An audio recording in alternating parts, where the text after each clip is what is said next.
later. Family lunch. All right. I'll bring you in spring. Good morning, all. Good morning. How you doing? Good.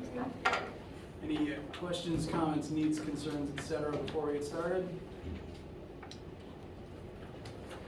All right. Well, let me know any questions you have, even silly ones, even if you cut me off in the middle of something. So brief footnotes. Today is Monday, August 29th. Lab will begin this week. So starting this week, do begin going to your assigned lab slot. Either Monday, Tuesday, Wednesday, or Thursday.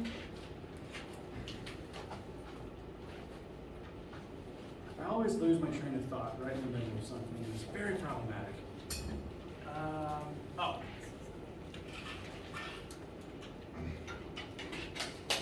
What we're doing in lab this week, that happened earlier too. Yeah. Is it storming? No. Okay. Well, We're gonna just chill. can you at least see me in the light of my laptop? Yeah. All right. Last time the electricity came back on, so I'm just going to keep talking. We'll see what happens in 5 minutes.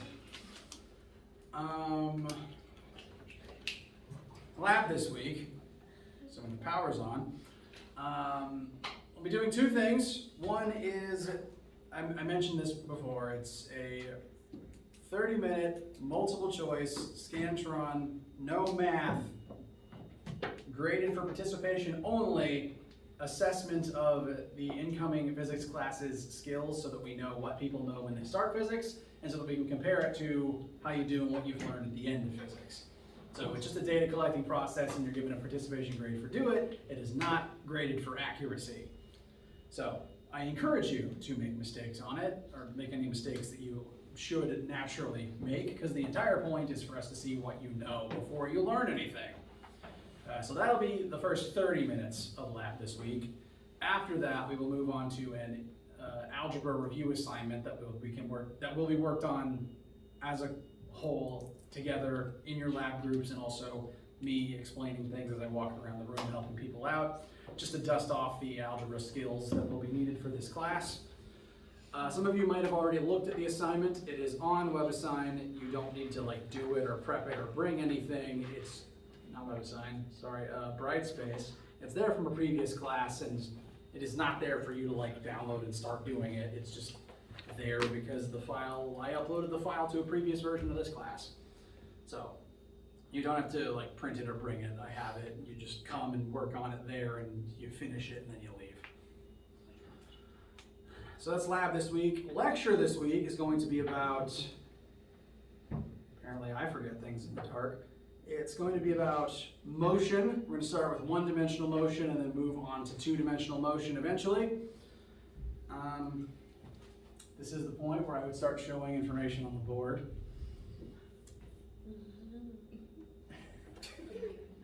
Any questions about the things I've already said? All right. How to handle this?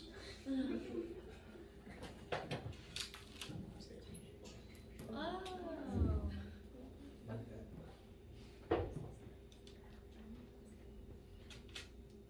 3-second rule. Okay. All right. Well, that turns back on.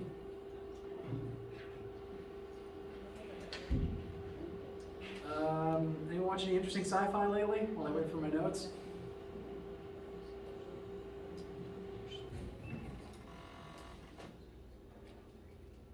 Is that the projector?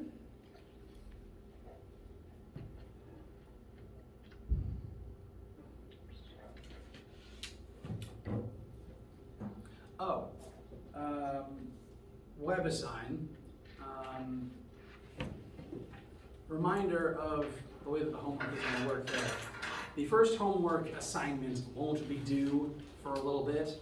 One, people are still signing up, and it's not fair to make anything due while people are still signing up. And two, we haven't learned the stuff that's on the first homework yet. The purpose of the homework is for you to do it as we move through about a chapter a week. So as an example, this is not what's actually happening, but as an example, if we start a chapter this week, I recommend loading up the relevant homework assignment at the beginning. You don't have to finish it, obviously, because you haven't learned it yet, but you just load it up, look at the things that are ahead, and then as the week goes on and we learn things, you can log in, work on questions when you have the time, and then if an assignment, say, opens up on this Monday, I might make it due at midnight the Monday after. The goal being, since it's at midnight, you could come in as a class and ask questions about it before it's due. We cover those questions, make sure everyone's on a good ground with it, and then it's due that night. So that's how the structure will usually work. For this first one, I don't think it's currently slated to be due for about 2 weeks. Again, make sure everyone signs up first that has any problems there. But you can go ahead and load it up to look at it, and I do recommend that. So, as for the things we're learning that first homework will be about, all throughout this entire semester, and Physics 1510 as well if you take that one, we are going to be examining not only where things are in the universe in relation to other objects, but also how they are moving, because all of those things are relevant to various concepts and formulas. So the first thing we're going to be studying is motion, both location and rate of movement. And I think we live in a three-dimensional world, X, Y, and Z. We are going to just start with a single axis, forwards and backwards, before eventually moving on to two axes. Now, the three variables related to motion that we're going to start with and that we will be using throughout your entire physics tenure. The terms we'll be using for these three variables are, in order, displacement. This is the term for the physical length between 2 points in three-dimensional space. It is mostly synonymous with the idea of length. It's just how far apart two things are. You can use it to describe how long something is. You can use it to describe how far you've moved in a certain direction. Say you're hiking east, how far have you moved east? We'll be measuring that primarily in meters, and whenever I introduce a new variable to you guys that we're going to be using in our math, I will make sure to mention and write down, one, what letter that variable is uses in various formulas, and two, the unit it is most commonly going to be measured in. Using displacement as an example, its most common variable letter is D, oftentimes delta D, to refer to the change in displacement moving from one point to another. But occasionally, various formulas in textbooks might also use X and Y in place of D. For example, if you see delta X, that would be how far did something move in the X-axis. Delta Y would be how far did something move in the Y-axis. I tend to use delta D, delta Y, and delta X fairly interchangeably. In my brain, they all mean the same thing, so which one comes out is just kind of random. So I wanted to address that first. So, displacement should seem familiar, just distance between 2 points. Second variable that we're going to use is velocity. This is mostly synonymous with speed. It's how fast are you moving in 3D space. The physics definition of velocity is the rate of change of displacement over time. If you drive a car and you note that the speed on the speedometer is listed in miles per hour, that's a measurement of how many miles you travel in 1 hour. That is your displacement divided by the time it will take. As a result, the formula for velocity, which I'm hoping looks familiar, velocity variable is lowercase v. Uppercase v is reserved for a few other things. So velocity is always lowercase v. Velocity is equal to change in displacement over change in time. So things to note about this. One, that triangle that has appeared a few times on the board and in these notes so far is the Greek letter delta, and when used in math, it just means change in whatever follows it. So for the definition of velocity, you want the change in your displacement, how far you traveled, divided by how long it took you to travel that distance. That delta is going to show up in a lot of formulas. It just refers to change in that concept. And in the math, delta anything can always be rewritten as the final version of that variable minus the initial version of that variable. Say you're listening to a car commercial, and that commercial advertises that the new Hyundai Sonata can go from 0 to 60 in 2.5 seconds. The initial velocity would be 0, final velocity would be 60, so the delta V for that situation would be 60 meters per second, 60 miles per hour. 60 somethings. So that's what the delta will refer to whenever it shows up. And that's how we will use it in the math. So velocity is change in displacement over change in time. It will mostly be measured in meters per second, but miles per hour is a similar unit that will occasionally come up because we live in the US. Questions thus far? All right. Third one, and definitely the most confusing out of all of them, is acceleration. And without even reading the board, off the very top of your head, what does the word acceleration usually refer to?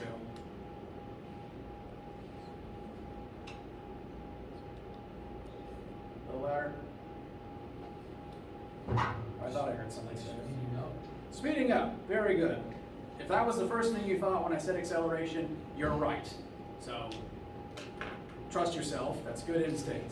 There's more to it than that, but it means speeding up. Or it can mean speeding up. So, in physics, the word acceleration refers to the change in velocity. Notice the formula here. The variable for acceleration is going to be a lowercase English a. Acceleration is equal to change in velocity over change in time. So if you are speeding up, your velocity is changing. Your final velocity would be bigger than your initial velocity, so your delta V would be a positive number. You'd be accelerating as that changes over time. So yes, acceleration is speeding up. Now, because physics has to do things differently to the rest of the world for infuriating reasons, the word acceleration can also refer to slowing down. In English, common English, the word deceleration would probably be used more often to refer to slowing down, and that's not incorrect, but in physics we'll usually use the word acceleration to refer to slowing down as well, because from a physics perspective, slowing down is technically speeding up in reverse. I will elaborate on what that means, I promise. As an example, notice again the formula. In order to accelerate, your velocity has to change. If you are speeding up, your velocity will increase. Delta V is a positive number. And as time passes, delta V over time, you'll get a positive acceleration and you'll speed up. If you are moving forwards and going faster in that direction, your acceleration is in that direction. But when you're slowing down, delta V is again in final minus initial. When you're slowing down, your final is smaller than your initial. And you get a negative delta V. That would be a negative acceleration. That would give you a negative acceleration. So negative acceleration will refer to either slowing down or turning around. Mathematically, those are the same thing.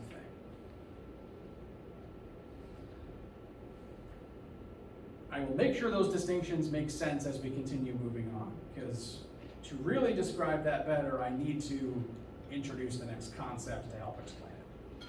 But for right now, how do we feel about these? Does anyone not feel okay with these before I move on? Okay. One more small thing that I'm just realizing I forgot to mention. The most common unit we will use for acceleration is meters per second squared. This is legally distinct to meters per second for velocity. The difference is, if you note again, the formula for acceleration is delta v over delta t. That means if we look at the units involved, we would take meters per second and divide it by seconds again. So that's meters per second, which we will usually simplify to meters per second squared. It is a different unit that represents the change in velocity, whereas velocity represents change in displacement.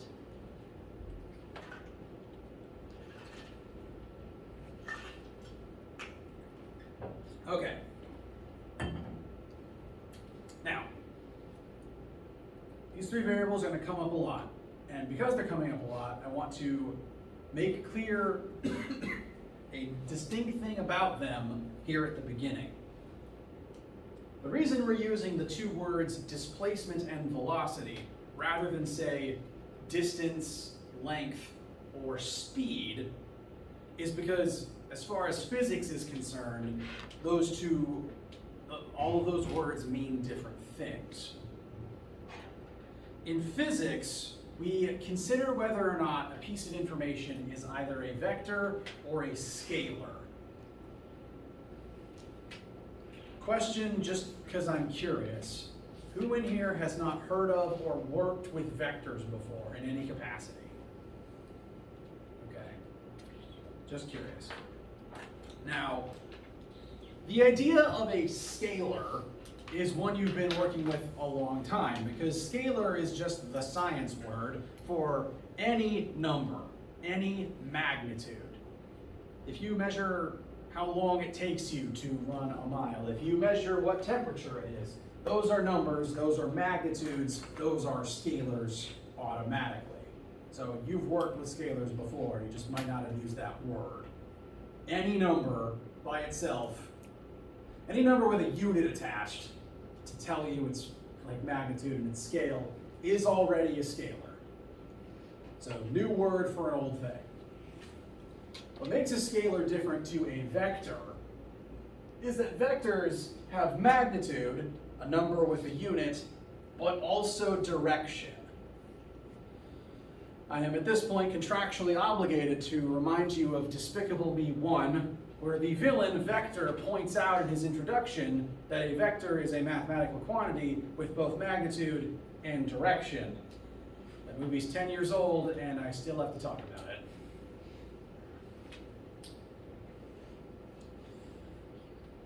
So, this list of concepts here, these variables, and we'll learn about the bottom four later. Anyway, we'll learn about all of these in time.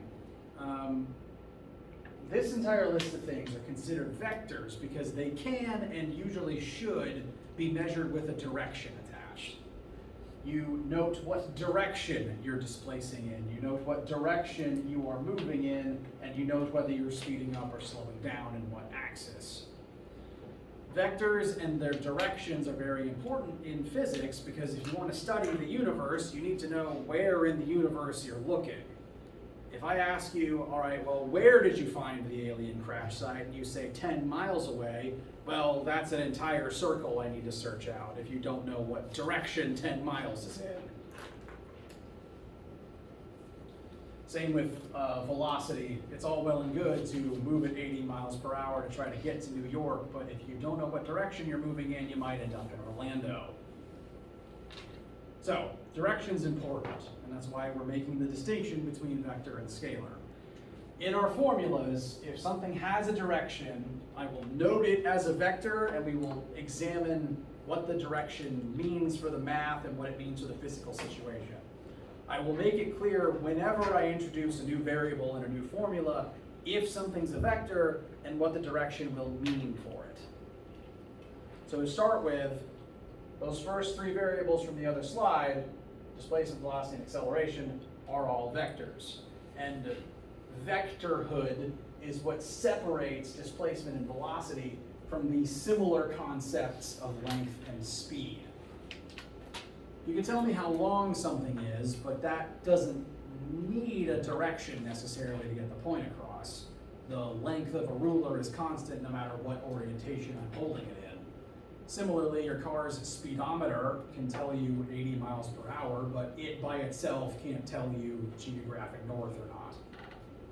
So, speed, velocity, length, displacement, related but technically different concepts. And we are going to stick mostly to that list on the right, displacement, velocity, and acceleration, because if there's a direction, you want to note that direction, more information is better. But we will be using lots of scalars because there's loads of things that you can measure that don't or can't have a direction attached. The most important one, which isn't on that list actually for some reason, is time.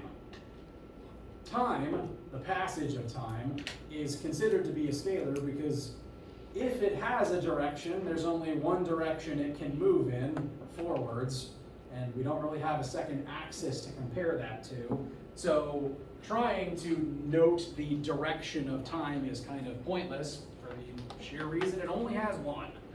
So for that reason, we consider time to be a scalar, and its direction won't really matter. Other scalars include things that, again, can't have a direction, like temperature. You can't have 30 Fahrenheit north, or mass. You can't have 10 kilograms south. Those are just quantities that tell you how much of something there is.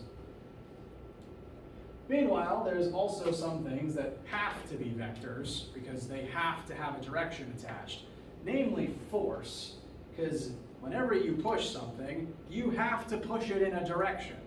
There's no such thing as a directionless force that has yet to be discovered. There's no that has been discovered. Words are hard. As is apparently keeping my marker in my hand. So, I'll make it clear what is and is not a vector as we continue, and this first chapter is going to be about the vector relationships between these first three things. Questions so far? Okay. So, these three things plus time, because time is going to be involved in most of our formulas, are the first three variables we're going to be using, and these are the first four formulas that we're going to be using those variables in.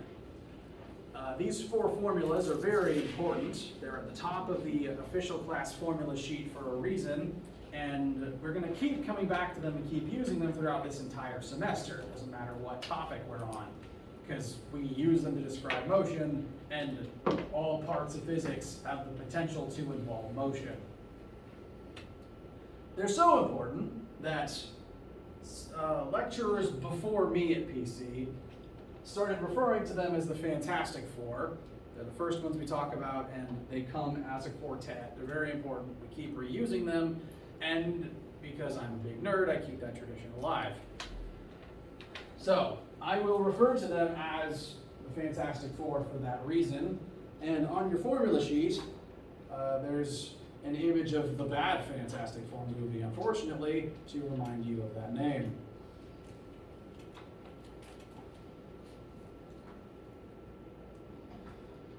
So, very important. The first two should look familiar, if for no other reason than we just talked about them a second ago. They are formulas 1 and 2, are respectively the definition of velocity and the definition of acceleration. Some quirks about how they are written, because I do occasionally get questions about this and I want to try to make things make as much sense as possible. The triple equal sign, the equal sign with 3 lines on it, does not mean anything special as it relates to doing the math here. Mathematically, any triple line equal sign is just an equal sign. You can treat it as one. It doesn't change what you do in the math at all. It does mean something, whereas an equal sign typically means these two things coincidentally equal the same number. The triple line means that it's stronger than that. It means that velocity is defined as change in displacement over change in time. Acceleration is defined as change in velocity over change in time. They don't happen to be equal to each other. They're defined and written as the same thing, as a part of their very existence. So linguistically, it's stronger than an equal sign. Mathematically, you don't have to treat it any differently.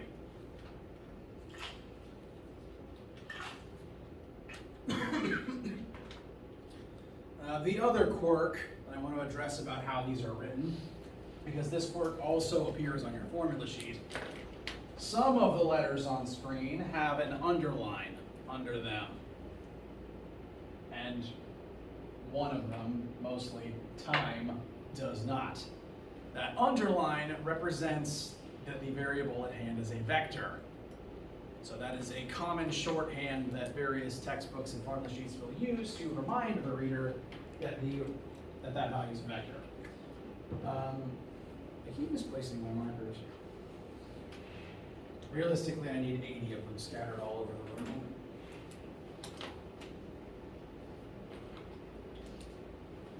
There are a few ways that line can be added. I just want to show you a few of those ways because I myself use one of those variants more so than the underline. The underline is valid. I like to use this overhead arrow because I think it's more visually distinct than the underline. Like, this is used nowhere else, whereas an underline is just an underline to my eyes anyway. So I will often write them by hand like this. Most computer-generated stuff will probably use this. They will mean the same thing, just means vector. There's a third version as well, which is this little carrot hat. This one won't come up much, but depending on what online resources you look up, you might see it. And sometimes I'll even use it if I'm specifically talking about the X, Y, or Z axis. Excuse me. This symbol is typically placed above an X, Y, or Z and then attached to a number to indicate that that number is a vector in the X, Y, or Z axis. So, like if I was writing, my X's always look like Y's and vice versa. Like if I was writing out an answer and a vector was pointing 8 meters in the x-axis, I might write the answer like this. So that's just a third way that vectorhood can be indicated. But usually this method is attached to a number, and these two methods are written above a variable to remind you on the formula sheet. I will remind you of these as many times as it takes whenever they come up, so you don't have to memorize it right now. I just wanted to show you here at the beginning. Questions thus far?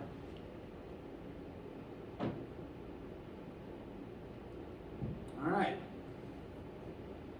So, first two formulas, as a brief review from earlier today. Velocity is defined as change in displacement over change in time. That means in order to have a velocity, you have to be moving through space from point A to point B over some amount of time. And acceleration is the rate of change of velocity over time. Your velocity has to be changing in order to have an acceleration. If your velocity is constant, you aren't accelerating. So at this moment, from our frame of reference, everyone sitting still in this room is not accelerating.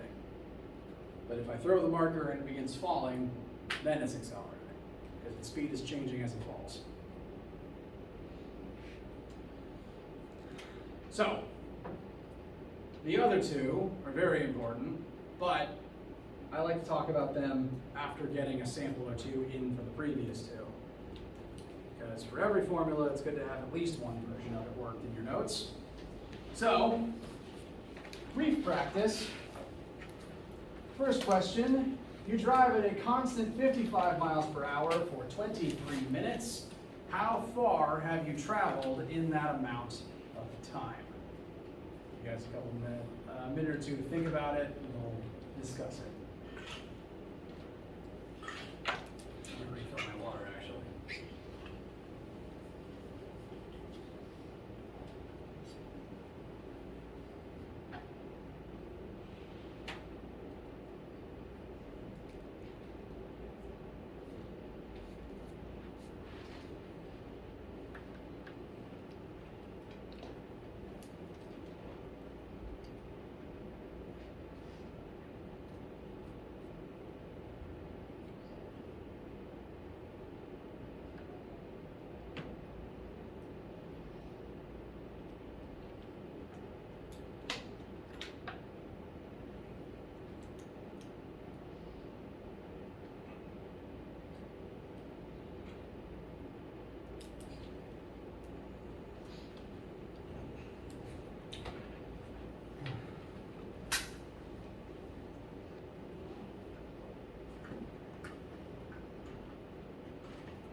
So, one thing that I like to do when I'm working sample questions is to attempt to help my students develop a sense of scale for, like, help work up a sense of, when you're working questions, to look at an answer and see if it feel like it makes any sense or not.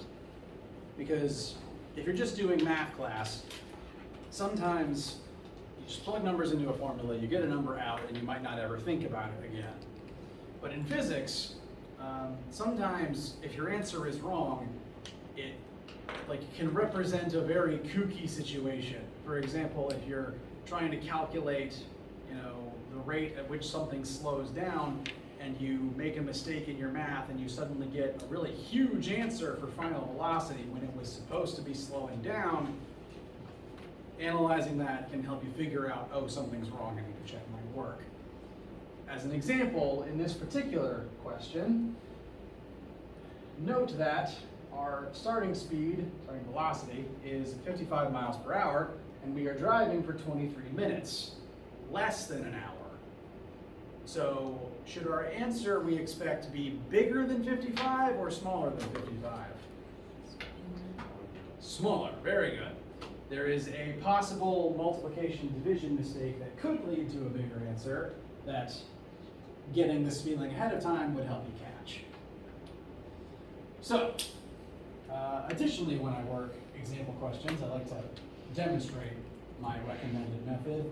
Write out the variables that the question gives you. You've got velocity, time, and we're asked for change in displacement. So at this point, we would want to look for a formula that has all three of these things in them. Formula number one will suffice. It has all three of them exactly. So, plug in 55, plug in 23, and we're good, right?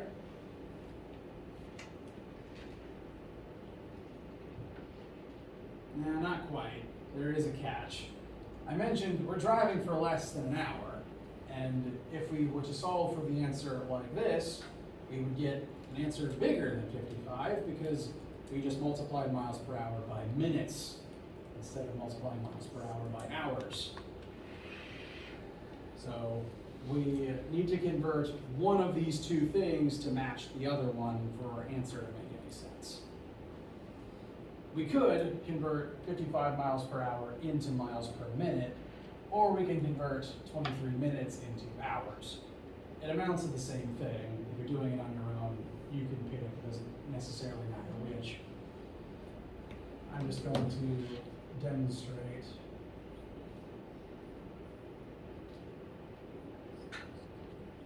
That if you were to convert the minutes into hours, you would divide the minutes by 60. And don't change anything in your notes, I'm just showing the transformation. that would reduce our minutes into a number of hours that is less than 1. It would be about, I think, 0.3, about a third of an hour, which is consistent.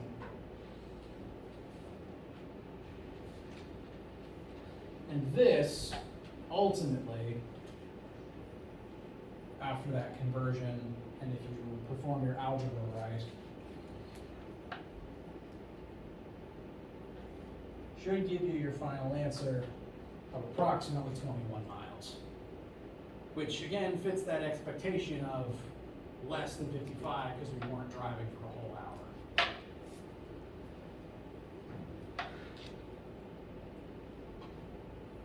Questions, comments, concerns, etc.?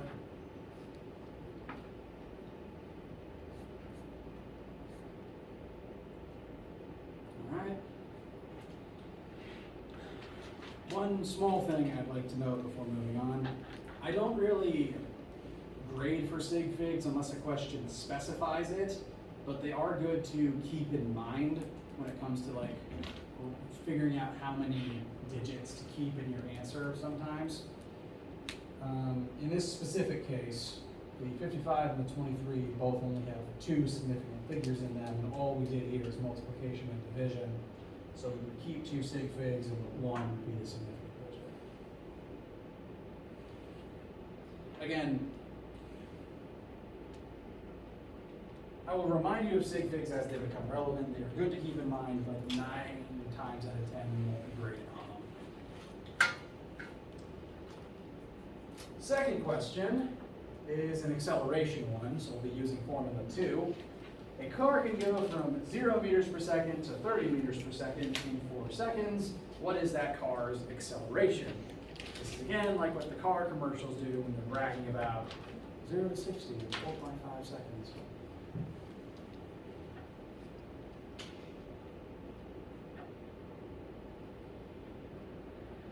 And I recommend writing your variables down.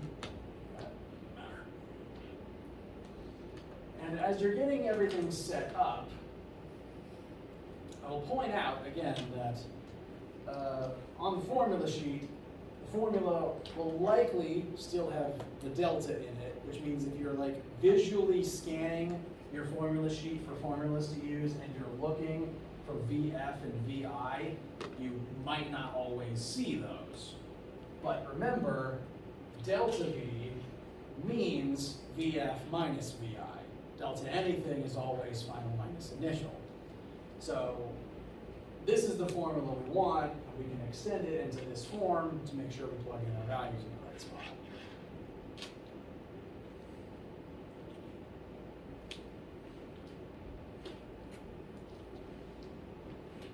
And we know VI, VF, and T, and we want A. So we are good to go to plug everything in and find our final answer. 30 minus 0 divided by 4. Small writing quirk of mine, solo zeros, I put a slash through to make it clear it's a 0 and not an O for some reason. I don't do it if the 0 is part of a bigger number, it's just if the 0 is by itself. Which is something I picked up somewhere and I don't remember where. And what should our final answer be? 7.5. 7.5. What would its units be? Meters per second. Meters per second squared. Very good, everybody. Couple things to note. One, both velocity and acceleration are both vectors. So if you plug into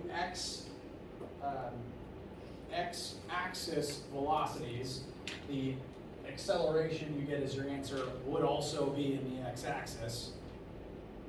And 2, the sign of your answer is important when talking about vectors, because axis, like if you were specifying this is an x-axis variable, well, you can point forwards or backwards on a single axis. So the sign, the direction, is pretty important.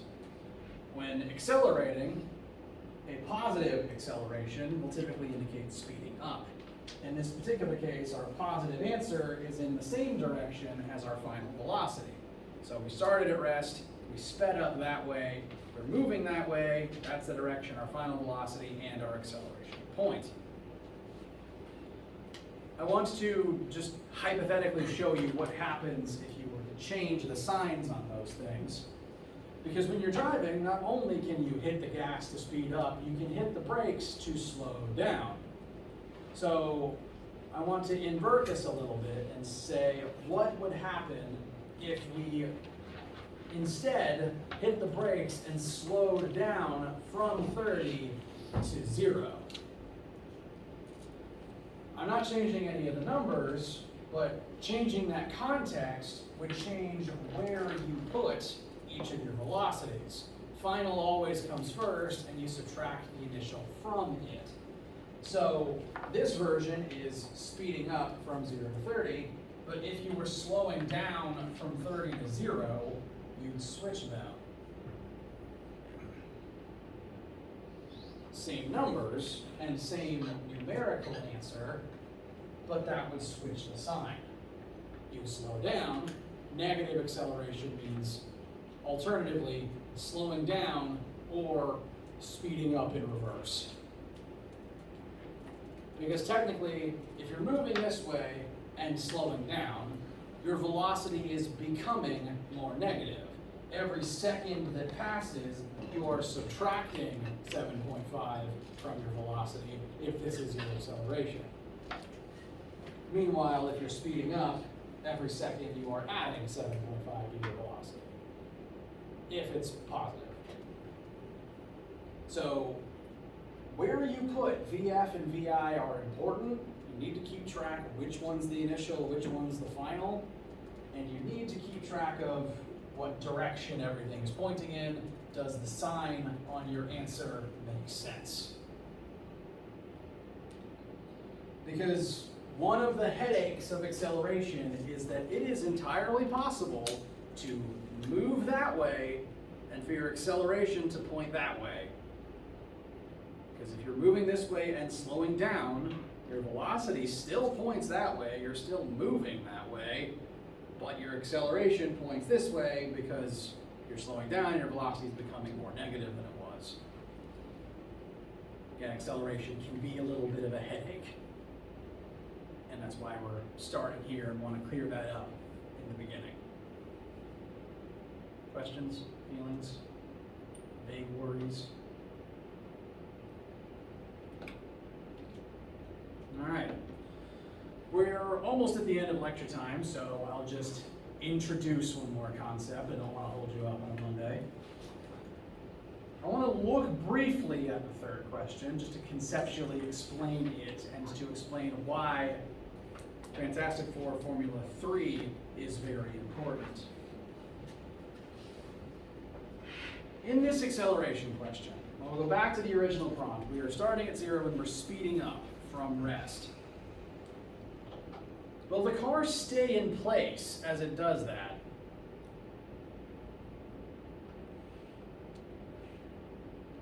Got some people shaking their heads. Very good. If you're in a car and the driver hits the gas, the speedometer will begin ticking upwards, but you don't remain stationary as the speedometer ticks upwards. You start rolling forwards. Because in order to get to 30 meters per second, you have to speed up from 0 to 1 and then 0 to 2, and while you have those velocities, you are still moving. So the entire acceleration process, you are in motion. There's no way to change your velocity if you don't have a velocity yet. Or there's no way to change velocity and not have any velocity during that whole procedure. And if you have a velocity at any point, you're moving. The same is true of the inverse. If you're driving along and you see a red light ahead, you hit the brakes and you don't immediately stop. You, over a period of seconds, begin to slow down, and over that time, the car is still rolling forwards until it comes to a complete stop. So while accelerating, you are still moving. And neither of the formulas that we've examined so far can calculate how far you move while accelerating. this formula is all about acceleration, but it doesn't have a displacement term in it. So this one can't tell us how far you move while speeding up or slowing down. And this formula does have a displacement term in it, but it doesn't have an acceleration term in it. For that reason, in your notes, you should put a big ol' asterisk next to this formula, because formula number one doesn't work at all if you're accelerating. It's not that this formula doesn't have an A in it. It's that this formula stops working if you're accelerating. Note, this is just constant V equals delta D over delta T. There's no wiggle room for V to change here. It's just what is your current velocity, how much time did it take, how far did you go. If your velocity is changing, this formula has no way to account for that, and it breaks. It doesn't work anymore if velocity is changing because you're accelerating. For that reason, formula one is the least useful out of the four, because it has that big limitation on it. There's situations where it just does not work. Bless you. So this can't tell us how far we go while accelerating, and formula two also can't, and that's why formula three is convenient. This is the one out of this list of four we're probably going to come back to the most if my memory and feeling about when I teach this class is accurate. Formula three, its entire function is to tell you displacement, how far you travel, whilst accelerating over time based on that acceleration, how much time has passed, and if you were moving when the clock began, if you had an initial velocity when the timer began ticking. So this one best describes motion in general, because if you have an acceleration, you can figure out how far you'll move while you're accelerating. But even if you're not accelerating, if this whole term just falls to zero because A is equal to zero, you can still figure out how far you move based on your original velocity and how much time passes. So three is the most useful one. Three is basically one, but upgraded to handle acceleration. And so it's the one we'll come back to the most. We're at the end of lecture, so I won't keep you. I'm just going to show you how it would be used to solve that third one briefly. Plug in the acceleration we found, plug in our time squared. We can figure out how far forwards the car drives as it is speeding up, which is relevant in a drag race, if you care about that sort of thing. So, we'll resume here Wednesday. Come to lab this week. And if you don't have any questions now, I will see you later. Have a wonderful day.